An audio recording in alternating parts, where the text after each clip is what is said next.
Glórias a Deus. Já vamos abrir as nossas Bíblias em Lucas, no capítulo 21. Aleluias. Lucas, capítulo 21.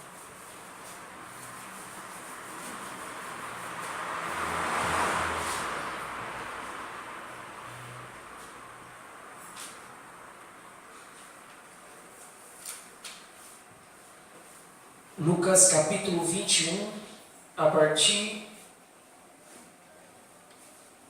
do versículo 5, diz assim: E dizendo alguns a respeito do templo, que estava ornado de formosas pedras e dádivas, disse: Quanto a estas coisas que vedes, dias virão em que se não deixará pedra sobre pedra que não seja derribada. Versículo 20. Mas quando virdes Jerusalém cercada de exércitos, sabei então que é chegado a sua desolação. Versículo 24: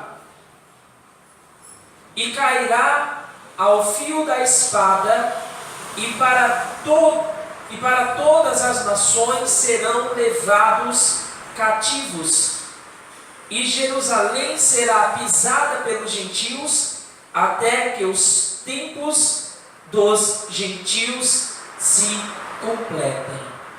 Feche seus olhos.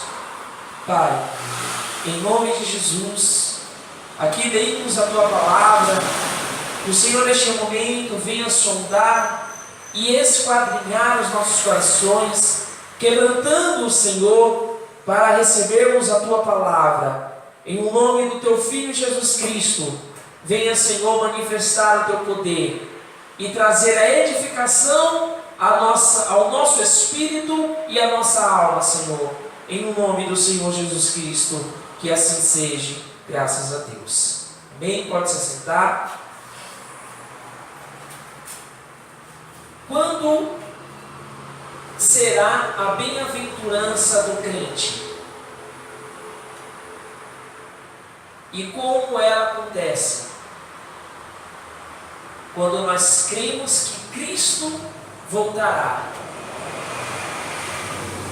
Enquanto isso, nós imploramos o seu poder.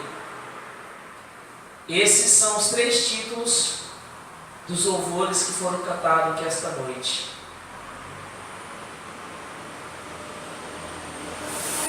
Nós imploramos o seu poder enquanto estamos aqui, mas somos bem-aventurados porque cremos que Cristo voltará.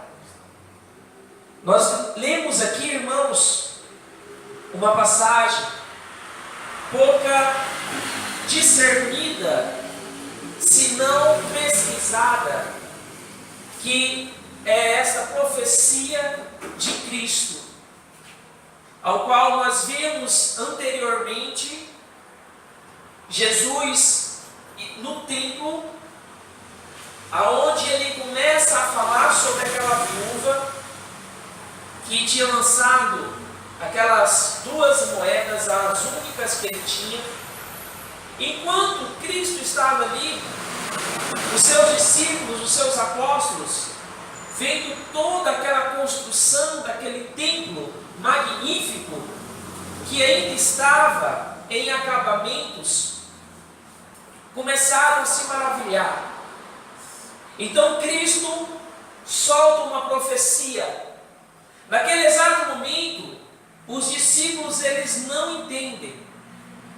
É tanto que no decorrer do capítulo nós iremos ver eles chegando a Cristo e perguntando quando isso iria acontecer.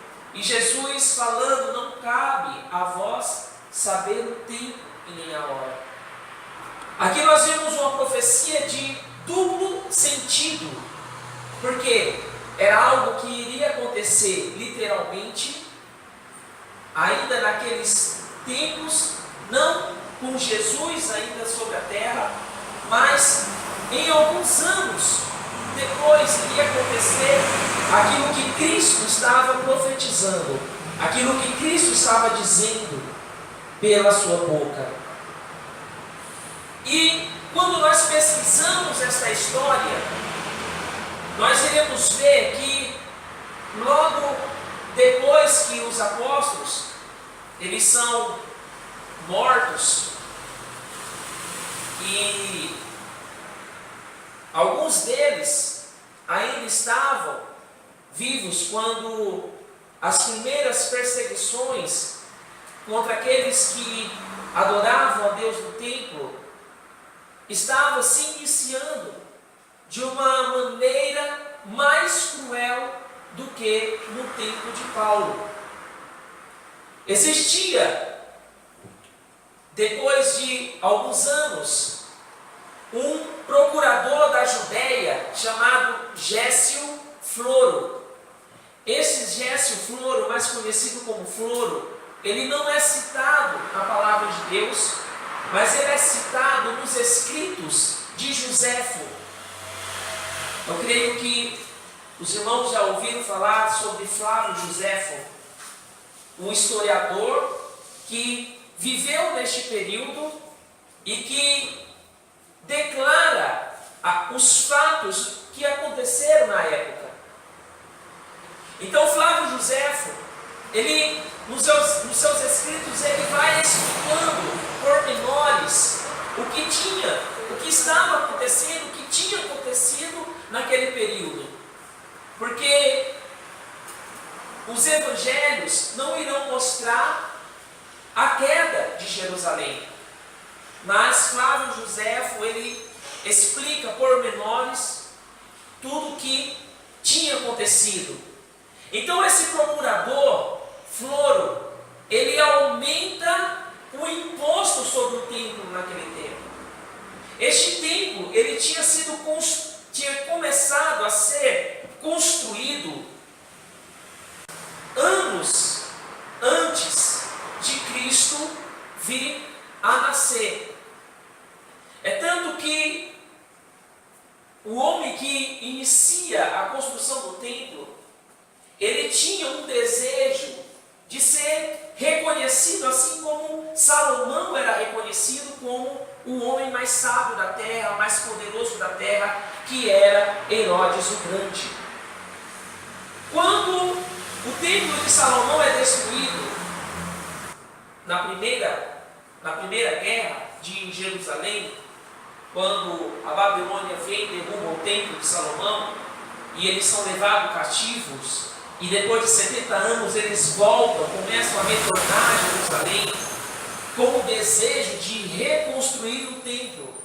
Então eles reconstroem um templo naquele tempo, mas um templo com uma estrutura inferior ao templo de Salomão, que tinha sido derribado. É tanto que nos relatos de Ageu, nós iremos ver Deus falando através de Ageu ao povo, que o templo que eles viam com seus olhos, lembrando do templo de Salomão, era algo que não enchia tantos olhos como antigamente. Ageu irá descrever isso ali no capítulo 2 do seu livro. Então este templo, ele começa a ser reconstruído. Nós vemos muitos relatos deste templo sendo reconstruído ali por Esdras. E este templo, ele iria ser conhecido futuramente como o templo de Zorobabel. Zorobabel, que era um dos chefes entre eles ali, que começou a ordenar, a dar ordens, a instituir pessoas para a reconstrução do templo. Então aquele templo é reconhecido como o templo de Zorobabel. Os judeus, eles não reconhecem este templo que existia no tempo de Jesus como o terceiro templo. Eles reconhecem como o segundo templo. Por quê? Porque Ageu, ele diz logo em seguida destes relatos, que a glória da segunda casa seria maior do que o da primeira. Então eles não levam em conta o segundo templo de Zorobabel. Porque quando Herodes, o grande rei, inicia a construção do templo, ele inicia a construção exatamente no lugar onde estava o templo de Zorobabel. Mas só que ele quer ampliar de uma maneira estrondosa, que iria ficar maior do que o templo de Salomão. Então ele começa esta edificação, que tem a duração de 84 anos. Dura 84 anos a construção deste templo, do templo de Jesus, ao qual os discípulos estão maravilhados aqui. Então o que acontece? Floro aumenta o imposto deste templo. Então existia uma seita na época que também frequentava o templo, que chamava os zelotes, que nós iremos ver algumas vezes sendo citado nos evangelhos de Cristo. É mais conhecido como o partido dos zelotes. Não era o partido dos trabalhadores, não, irmãos, era o partido dos zelotes. Eles começam a se revoltar contra este procurador Floro, e começa uma grande rebelião em Israel, em Jerusalém e naqueles lugares circunvizinhos.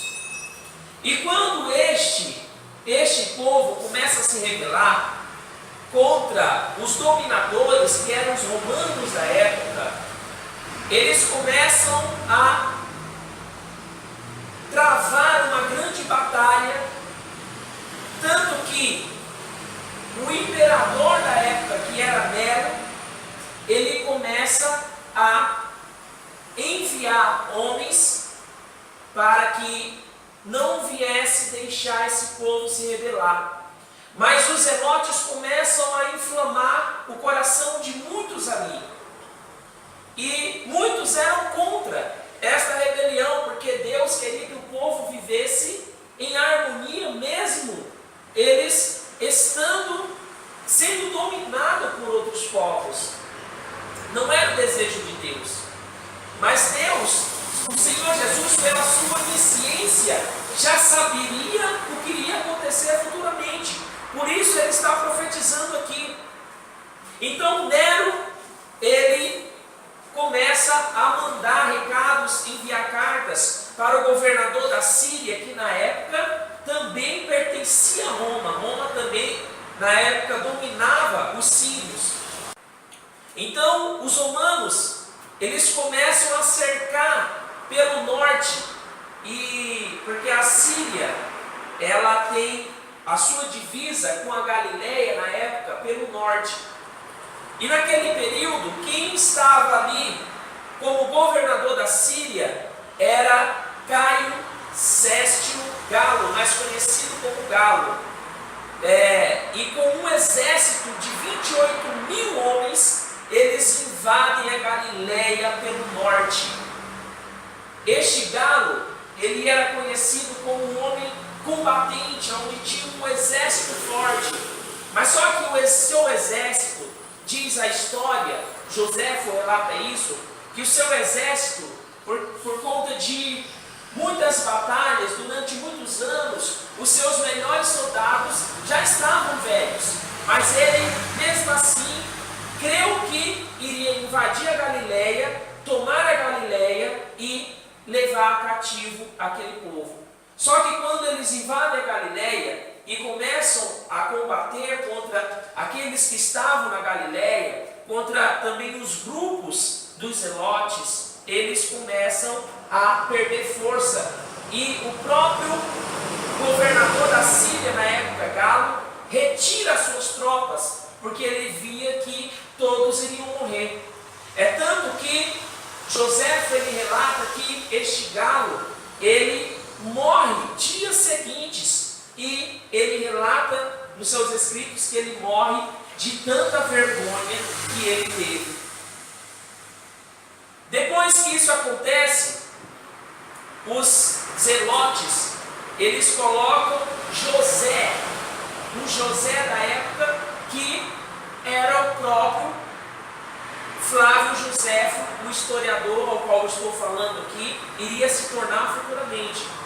Flávio Joséfo, eles colocam como o general, na época, da Galiléia, o chefe do exército, para combater qualquer que fosse aqueles que iriam invadir a Galiléia. Então, Flávio Joséfo, ele foi o chefe de todos aqueles que estavam ali para combater. Mas só que quando Galo morre, Nero, ele coloca um outro homem que era conhecido como um grande combatente da época, que era Vespasino, que era um homem experiente, aonde ele inicia aquele momento de guerra vindo pelo leste da Galiléia. Enquanto Galo veio pelo norte, ele tem a estratégia de vir pelo leste da Galiléia para invadir a Galiléia. Quando eles invadem a Galiléia, ele triunfa. Ele leva todos os que estavam ali na Galiléia. Nós vemos muito isso, irmãos, no jornal, que os grupos dos terroristas, eles começam a invadir territórios, vão tomando cidades, vão tomando povoados e vão ali matando todos os que são contra eles. Então, era mais ou menos isso que ele estava fazendo. Ele invadiu a Galiléia, e quando ele invade a Galiléia, ele mata muitos. Joséfo diz que foi uma grande matança, que o povo começava a andar pela rua e havia um mau cheiro muito grande ali por conta de todos os que estavam mortos na rua.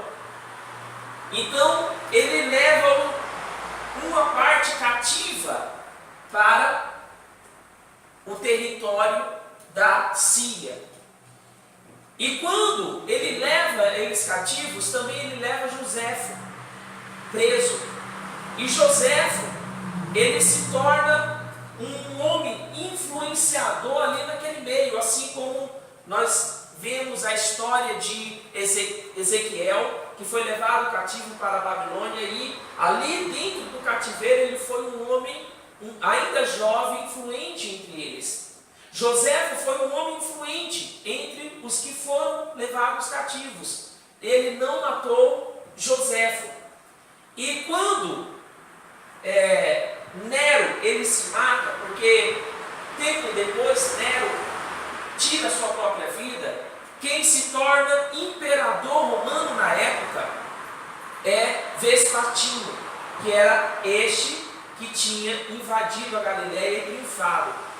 Quando este se torna imperador, ele coloca o seu filho Tito para invadir a parte sul de Israel, aonde estava Jerusalém, onde estava Judá.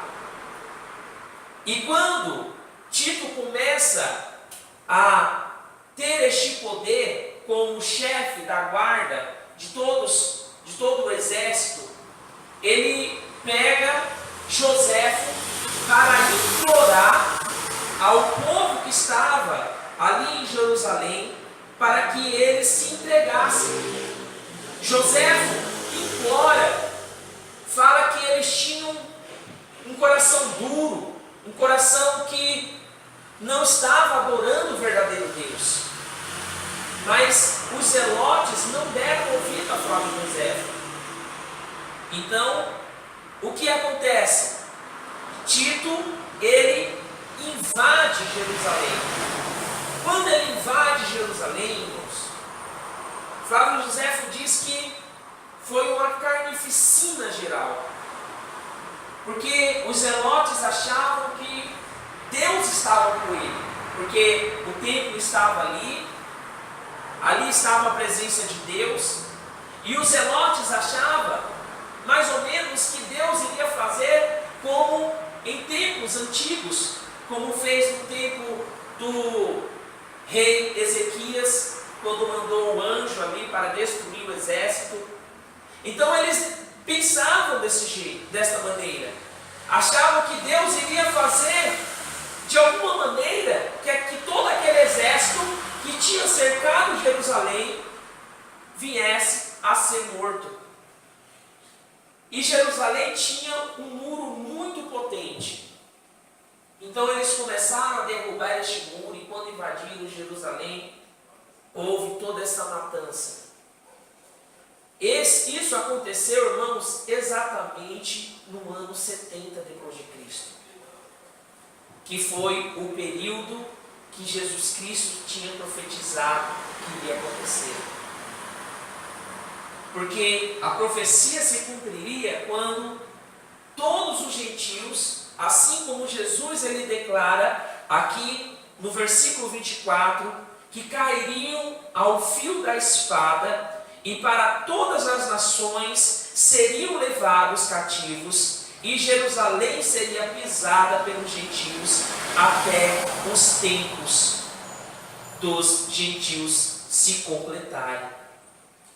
Quando Jerusalém cai, o Estado de Israel, ele não é visto mais como um país, um Estado na época. Então ele fica totalmente dominado por Roma. E apenas em 1948, quando se inicia a ONU, ali eles fazem uma votação, e isso é mais conhecido porque não faz tanto tempo como estes relatos. Eles fazem uma votação ali, e essa votação fica empatada. Só que na época foi a primeira reunião das Nações Unidas, tinha como presidente um brasileiro. Agora eu esqueci o nome dele, eu me lembro do nome dele, é Aranha. Então, os israelitas, eles têm um grande apreço pelos brasileiros por conta disso. É tanto que, se você visitar a capital de Israel, que muitos acreditam ser Jerusalém, não é? Eu também esqueci o nome lá. Lá tem duas estátuas, e eles são criteriosos acerca de imagem da escultura. Uma é de Davi e a outra é deste brasileiro. Para vocês verem o apreço que eles tiveram por ele desempatar essa votação e Israel ter o seu Estado novamente, porque o seu Estado, na época, tinha sido invadido pela Palestina. Então ali todo o território tinha se tornado da Palestina. Então aos poucos os israelitas foram voltando para suas terras, porque eles estavam espalhados entre todo mundo. Assim como Jesus ele declara aqui que todas as nações serão levados cativos. Então eles estavam espalhados por todo mundo.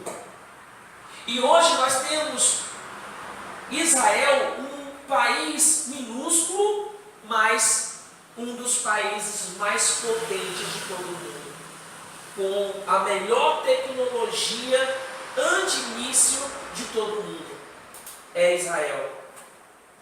Então, continuando aqui, quando Tito ele invade e faz tudo isso, exatamente no ano 70, Jerusalém é invadida, e juntamente com o templo destruída, Jerusalém ficou aos pedaços naquela época. Então, exatamente no ano 64 foi quando se acabou a construção do templo, 64 depois de Cristo. Então, se nós pegarmos aí 64, 84 menos 64, isso mostra que a construção do templo iniciou 20 anos antes de Cristo. Quando ainda Herodes o Grande era imperador, de Roma. E nós vemos isso lá em Mateus, no capítulo 2.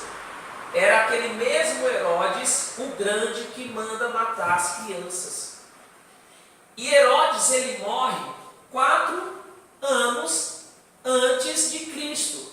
E como isso acontece?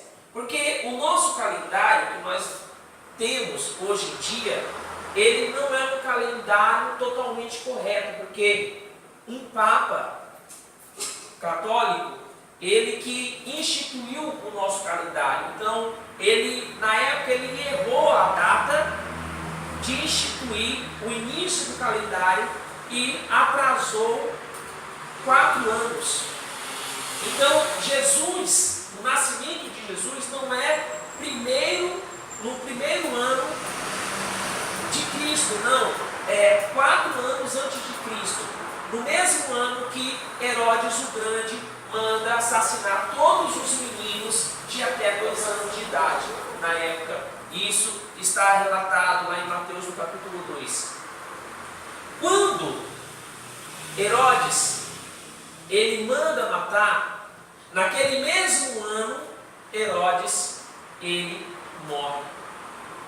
Quando ele manda perseguir todos aquelas crianças, e há uma grande matança de crianças na época, de meninos de até 2 anos de idade, naquele mesmo ano Herodes morre. Nós vemos muitos Herodes depois deste, porque o filho do Herodes o Grande é o Herodes Agripa, aquele que tinha por irmão Felipe, que João Batista na época até censura ele, falando que ele estava em um relacionamento de adultério, porque ele estava vivendo com a mulher do seu irmão Felipe. Então, Herodes Agripa não é o mesmo que manda matar os meninos de até 2 anos de idade, e sim Herodes o Grande, o seu pai. Então, quando isso acontece, irmãos, tudo o que aconteceu foi para que se cumprisse a profecia de Jesus Cristo. Tudo que se cumpriu durante todos estes anos, depois da morte de Cristo, foi para que se cumprisse aquilo que Jesus tinha falado. Você que está aberto ainda no mesmo capítulo de Lucas 21, olha o que Jesus ele está falando no versículo 33. Passará o céu e a terra, mas as minhas palavras não hão de passar. Ainda que aqueles discípulos, muitos ali, não participassem deste tempo, mas eles poderiam crer que aquilo iria acontecer futuramente. Porque quem estava falando era o próprio Deus, era o próprio Filho de Deus que estava falando. Pois ele conhecia aquilo que iria acontecer futuramente. Então Jesus, não apenas nos relatos que ele falou aqui, que iria acontecer, ele ainda diz que a única coisa que não passaria aqui nesta vida, neste mundo, eram suas palavras. Tudo que Jesus falou, tudo aquilo que Jesus profetizou, o que ainda não aconteceu, irá acontecer futuramente. E ainda existem, irmãos, pessoas que não creem em Jesus, que não creem na palavra de Deus, que não creem naquilo que a Bíblia, que foi escrita há 2000 anos atrás, relatos que foram escritos há 2000 anos atrás e que hoje nós vivemos, só não acreditam porque não querem. Porque tudo que Jesus determinou, profetizou, aconteceu. Nós vemos também nos relatos de Joséfo o fim de todos destes homens. Nós vemos que Nero tirou a sua própria Vespasiano, ele morreu de um excesso de diarreia. Tito veio a falecer em 81 depois de Cristo, morre de febre.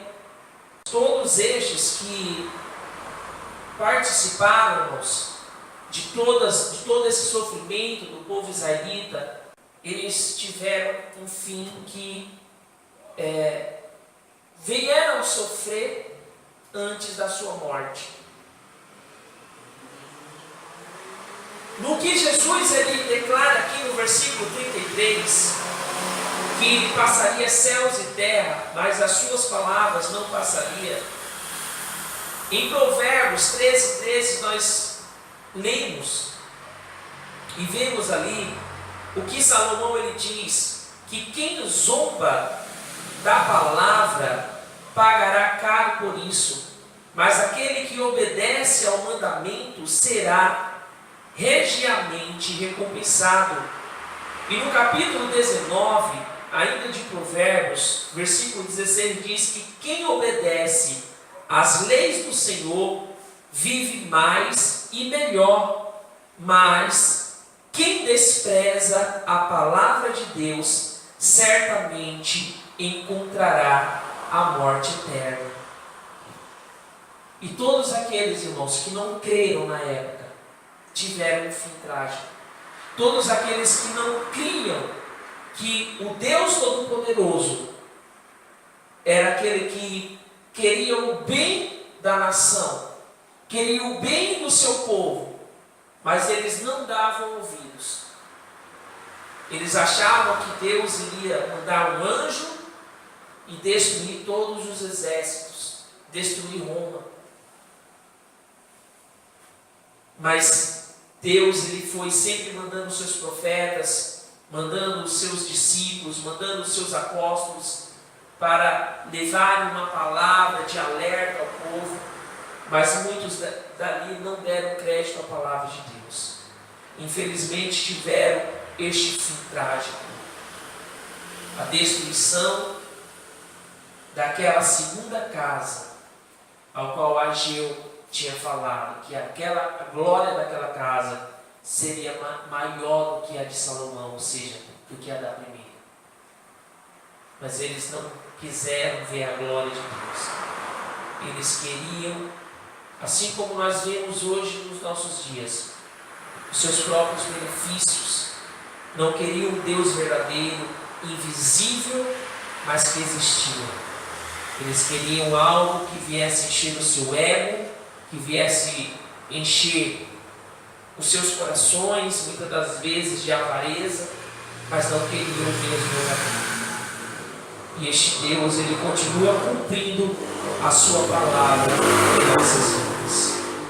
Por isso que eu digo, a bem-aventurança do crente é quando Jesus voltar. Mas enquanto isso, vamos implorar o seu poder. Vamos nos colocar de pé. Louvado seja o nome do Senhor. Glórias a Deus. A palavra de Deus, irmãos, nós temos que sempre analisá-la de uma maneira que venhamos entender e trazer edificação às nossas vidas. Assim como os bereanos faziam, recebiam uma palavra e a examinavam. Que nós venhamos ter este desejo em nosso coração. Feche seus olhos. Pai, em nome de Jesus, ouvimos a Tua palavra, cremos nela, Senhor. Tudo aquilo que o Senhor profetizou, declarou pela Tua palavra, tem se cumprido, Senhor, em nossos dias, se cumprido em nosso passado, irá se cumprir em nosso futuro. Deus, tudo aquilo, Senhor, que a Tua palavra declara, Senhor, nós temos que crer, pois ela é fiel e poderosa, Senhor. Pai amado, em nome de Jesus, que nós não venhamos sermos rebeldes, assim como aqueles homens naquela época, Senhor, foram rebeldes. como os zelotes, ó Pai, foram rebeldes. Deus amado, em nome de Jesus, faz a tua igreja, Senhor, uma igreja obediente, uma igreja, Senhor, que venha te adorar em espírito e em verdade, e que não venhamos, ó Pai, duvidar da tua palavra, em nenhum momento, Senhor, mas que venhamos ser, Senhor amado, em nome do Senhor Jesus Cristo, crentes fiéis a Ti, que Te adorem, Senhor, que Te busquem por aquilo que o Senhor é e representa em nossas vidas, em nome de Jesus. Amém e graças a Deus. Louvado seja o nome do Senhor. Amém.